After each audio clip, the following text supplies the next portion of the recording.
Hello everybody and welcome to the Living Life Show. This is Marcos Ojeda and today is July 9th. Yale University recently made a wonderful gift to the entire world because it made available for free and for everyone the most popular class in the history of Yale University, which is the Science of Well-Being, taught by Professor Laurie Santos. And it teaches us what makes us happy and what does not. And it insists on one unequivocal truth, that simply knowing how to be happy does not make you happy. If you want to be happy, then you have to apply the science of happiness. You have to intentionally put habits in your life that will make you happier.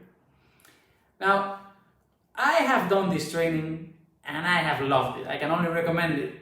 And in this episode, I will share with you the things that I have learned.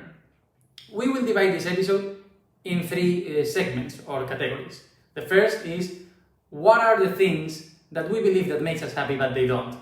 The second, what are the reasons why these things do not make us happy? And the third, the good one, what really makes us happy? So first of all, let's talk about the things that we believe, that we think, that makes us happy, but science has proven that they do not. These are a good job, more money, awesome stuff, true love, and a perfect body. Now, none of that makes us happy. We think that we will be happy with more money, but after a minimum threshold, there is no correlation between life satisfaction and income across country. And that threshold is the one that covers your basic necessities. After that, money cannot buy happiness. We also believe that we will be happier when we get a new job and that we will feel sad when we get turned down from a job we wish to have. But neither is true. Also, another example is that losing weight does not make us feel any better, and neither does plastic surgery, which could even aggravate unhappiness in some people. Most important, genes and circumstances do not matter, as most of the sustainable happiness model is under the control of our actions and our thoughts. Okay, but if these things do not make us happy, then why do we tend to think that they will make us happy and why don't they? Well, this is because our mind has what Professor Laurie Santos calls annoying features of the mind. And she explains that there are 4 annoying features of the mind tricking us when it comes to being happier. The first one is that our mind's strongest intuitions are often completely wrong. And this is called miswanting, which is the act of being mistaken about what and how much you will like something in the future. For example, a house by the beach, or a new car, or a higher salary, or winning the lottery, or having a six-pack. Well, none of that will make you happier. But our brain thinks it will. Miswanting. Now, the second is that our minds do not think in terms of absolutes. Our minds judge from relative reference point. This means that, for example, our salary goals rise as our salary rises.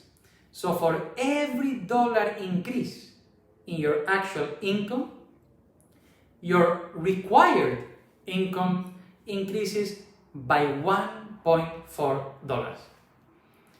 Also, for example, and this is a very interesting example, a research by Harvard showed that in a hypothetical earning situation, people would prefer to make less money, $50,000, if their co-workers made even less, $25,000, rather than making more money, $100,000, if their co-workers were to make $200,000.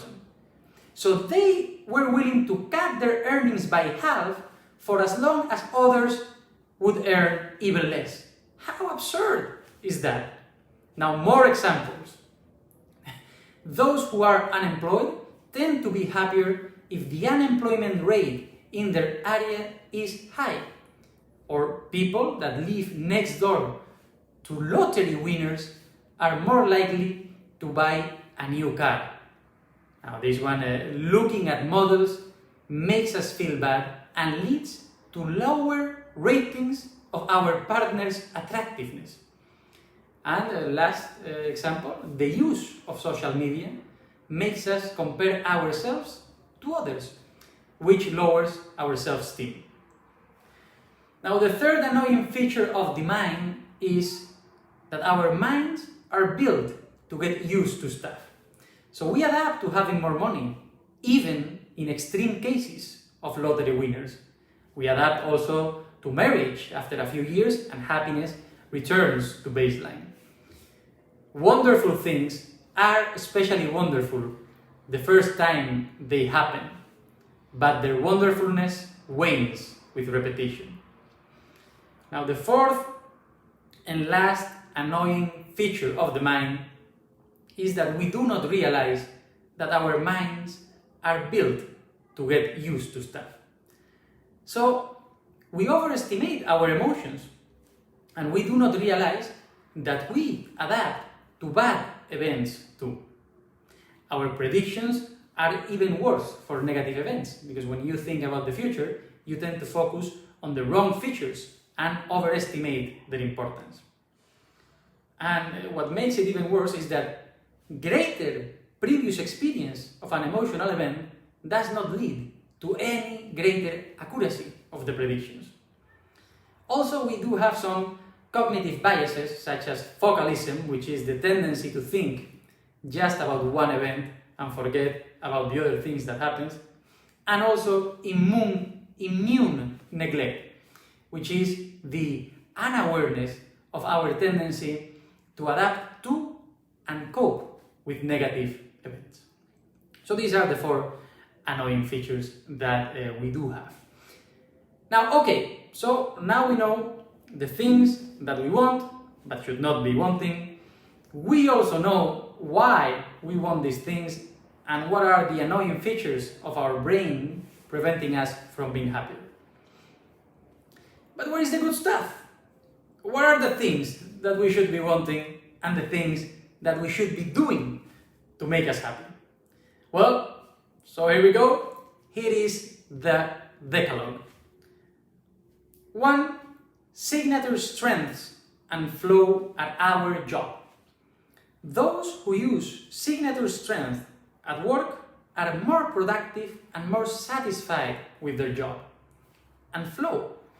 Achieving a state of flow makes an experience genuinely satisfying as people typically experience deep enjoyment, creativity, and a total involvement with life. 2. Savoring. Enjoy the things you enjoy. Take time to recognize them and enjoy them while you're doing them. 3. Gratitude. Be grateful for the things that you have and for those that at some point you were wishing to have. You know, a new car does not make you happy, but if you have the car now, you can think that there was a time when you believed that it was going to make you happy. Growth mindset. That is the 4. Growth mindset. If we think we have the ability to improve, we will. Those with growth mindsets tend to focus on learning related goals and bounce back better from failure, increasing the likelihood of learning success. So do have a growth mindset. 5. Kindness. Counting your kindness leads to happiness. Doing random acts of kindness is one of the many ways you can take intentional effort to make yourself happier. Because money can buy happiness if you spend it on the right things, such as spending money on others rather than on yourself. Because the happiness that comes from giving to others is a worldwide, universal human response. 6.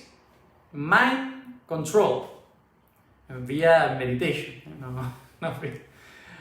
Because mind wandering makes us feel bad, and on average, we mind wander 46.9% of the time. Our brains are wired to wander, and meditation stops mind wandering. Meditation increases gray matter and makes you happier, even if you only do it for a few minutes per day. Exercise, that's number 7. And look at this, working out 3 times a week works just as well as Zoloft for depression recovery. Number 8, sleep. Sleeping boosts cognitive performance, and sleeping only around 5 hours a night leads to mood disturbances and to many other physical and psychological harm. Being sleep deprived will make you unhappy. So sleep. Treat sleeping with respect. 9. Time affluence. Prioritizing time over money makes you happier. Thinking about time makes you happier than thinking about money. Because thinking about time boosts the motivation to socialize, which is associated with greater happiness. Number 10, the last one, social connection. Having a strong social ties makes you healthier. Being social makes you happier. Talking to strangers makes us happy. And even if you're reluctant to talk to a stranger, you and the stranger get a happiness boost after talking to each other. So also, sharing experiences with another person makes these experiences better. So, this is the recipe. Now that you know it, remember that knowing is not enough. You have to put this into practice. And this has been our show for tonight. More than that, this has been the last episode of our first season. We will be back in September. But before we go, dear audience, please allow me to thank you. Thank you very much for this first season. Thank you for your hacks, your criticism, your affection, and above all, thank you for your deep and fun companionship each of the times that I may have felt alone during this journey, this very special journey where we have discovered that the only fight that is lost is the one that is abandoned, and that the truth is not always beauty, but the hunger for it is. Now, before closing this curtain, a final suggestion for the summer. Let's look for each other. Somewhere we will meet. And remember, not every distance is absence, not every silence is forgetfulness. Love you all and see you soon.